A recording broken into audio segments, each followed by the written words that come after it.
Hi guys, welcome back to my channel. I thought I'd just do a quick video today about a really cool app that we've just come across. A friend in a group called For the Love of Diagonal Cross Stitch has come up with an app called Pattern Keeper, which is an amazing way to keep track of your patterns, especially full coverage ones. Works really well with Heaven and Earth and Mystic Stitch and Artisy and all those sort of things like that. So I thought I'd just do a little video on how to use it, just to show you how cool it is if you haven't downloaded it yet. The only thing at the moment, it is only available on Android devices. I believe that there is going to be optimization for Apple, just a bit of licensing and lots of expenses when it comes to that sort of thing, so it's a little bit slow, but I think pretty sure it's in the process anyway. So this is what it looks like just here. So I'll open that up. It's actually on trial for a couple of weeks just to see how it goes. They're putting a lot of questions in the Facebook group for ways it can be improved and things that you want to see to make it a bit better for you. So this here is just the main screen basically. There's where all your main patterns are kept. At the moment I've only got one, and it's my very first Heaven and Earth. I got it on sale, one of the Thomas Kincaid ones the other day. Couldn't resist, so I had to get myself one. So I got the Wine Country Living. So all you do once it's in here, in order to upload, you just press this little plus button down here, and then it gives you a couple of options, and you can choose from, you know, Dropbox and that sort of thing, which is pretty basic. You just follow the prompts and go through there. Just has to load a little bit to get in there, and it depends on obviously how big your file is as well. I think this one's about just a bit less than 60 pages, but I know that some of the bigger files have taken a little while to load, but I think if you've just got a bit of patience, it's fine. So you just click on that one, and this is how it looks when you open it up. It doesn't look like much at the moment, but it makes sense. So each square here is a page for the pattern. You can see on the side here 0 stitch today, and then obviously there's a number as well of how many total stitches, and then the percentage. Up the top here you've got little gears that give you the option of showing the page breaks and choosing what your diagonal lines, if you like to stitch in diagonal, you can choose how they run. Obviously the width, and then also the colour of the diagonal as well. I'll show you that a little bit later though, in a bit more detail. Up the top here you've got little arrows, which is basically a way you can move around, so you just have to make sure that that's selected in order to move. You've also got a search button as well, which actually you have to zoom in order to use that one, but I'll start at the very top corner. So as you can see, as I get closer, things start to take shape a bit more. So I'll start up in the top corner here, so you can click the search magnifying glass, and then all you need to do is just click on one symbol, and it highlights all of them in the whole pattern. And then if I click on that arrow one again and move out, you can see everywhere that it's used. So that's really handy for people that like to do extreme cross country. They can see what page it's on and what square and everything like that. You can also change what symbol you're looking for as well by clicking on the one down the side here, and it just goes through and it swaps to the different ones throughout, which I think is really cool. I spent about 20 minutes the other day just clicking on all of them just to see how cool they looked and how much coverage. Yeah, a bit strange, but whatever. So if I go back up here, you can see, and these are also in the 10 by 10 blocks as well. So in order to unselect that, you just click on the symbol on the side and it goes away. So that's a really easy search feature when you're not sure where things are, and it makes it a bit easier to follow as well. When it comes to the actual stitching, you click on this little highlighter button at the top, and it gives you a couple of different options, but we'll start with just basic ones. So once you do a stitch, you can just click on the square, and then you click the plus button, and it highlights it out. If I choose a different one, over here, yeah, hang on. So say I just want that triangle, done, and it will change the colour of it as well, so you can see the picture coming along really well. You can also just hold your finger and drag, and it selects whatever you've dragged, and click that.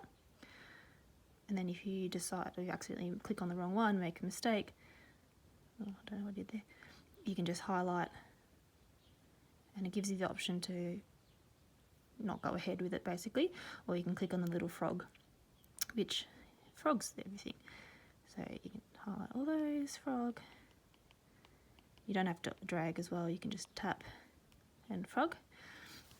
So that's really handy. You can also, if you, say you have a whole square, this is an example, it's not, oopsie, but just pretend that that was all the one colour, you can just hold it down and you can select all stitches in the square, or if it's a page of hypothetically one colour, or if you do it without using this, you can just, we'll go for the top one in this instance, select all stitches in the square, and then you can click tick and it will mark it all off. Much easier than sitting there clicking it or, you know, dragging your finger across it. In order to undo that, also you just do the same thing and hold down, select all in square, and then frog. So that's the basics of it all. I'll go through the diagonal part. I might just go back to the arrows, because as you can see, if I tried to move around now, like zoom in and out, it just selects them because I'm on the highlight tool. So you just need to make sure to remember to choose between the top and which ones that you want. So I'll go back to that one just to make it a bit easier. So if I click up here and go with the diagonal, so you can choose which way that they run across the page. If I haven't worked with diagonal yet, but I think I might give it a try for this first one, it might be a bit easier. I think I'd probably do it from left to right, so I'll click on that one. With the diagonal, I'll click on 10 just to see what it does, because I haven't tried that since the update. And then you choose a colour, we'll go with that one, and then click save. And as you can see, it highlights throughout the whole piece where the diagonal is, just to make it a bit easier. And same thing applies if you click on the pieces and you click tick, and it just makes it a bit easier to see. Oopsie, wrong way. This might be a little bit easier to do with a little stylus pen, not so much your finger, unless you're a bit more accurate. And then, you know, if you decide to take off the diagonals, oh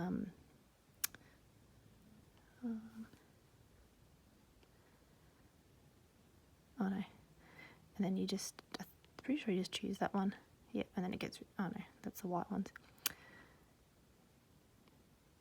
Yep, clear. And it goes through that one with the 10. I wonder what that one is, have a look. Okay, somehow I undid it with the diagonal 20. Okay, doesn't like that one, but I'm sure it's just figuring out a few bugs.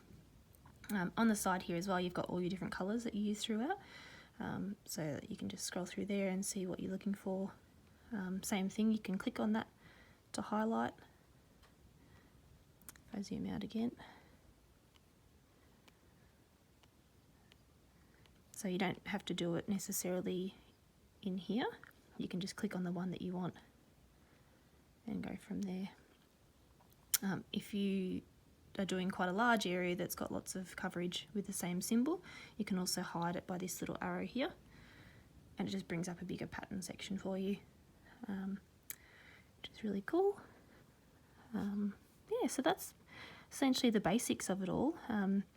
It's on a 2-week trial at the moment, and I believe it's about $14 Australian to purchase once the trial's finished and all the bugs are worked out.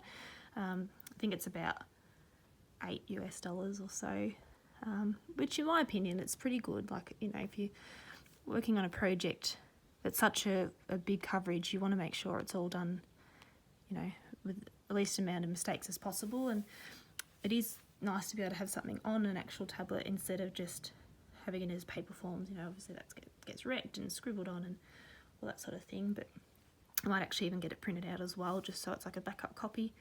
But yeah, see what happens. I'm really excited to start this one. I'm just ordered the fabric the other day. I'm slowly gathering all the floss for it, so I'm just too impatient. Need to finish all my whips, but you know, life gets busy. But anyway, that's just a basic tutorial of this one, and I hope you enjoy it as much as I do, and it seems like the community is really enjoying it and getting really excited about it. So I think lots of good things are going to come along with it. So yeah, I hope you have a great day, and I'll catch you around. Bye! After all that, I just realised that I forgot a major part of the tutorial, is how to mark off your symbols as being parked. So all you have to do is just make sure that you're on the highlight section at the top here. Click on the symbol that or the space where you would like to park your stitch, and just down the bottom here you'll see it gives you the option of more. If multiple sections are selected at once, it won't give you that option, only if it's in one symbol. So you click on the more, and then you choose where you would like your thread to be parked. And I'll just pick the top one just to show you. And then what it does is it will show up in the corner with a little arrow of where it's parked. And I'll go back to the highlight. I'll try with this one as well and choose a different one.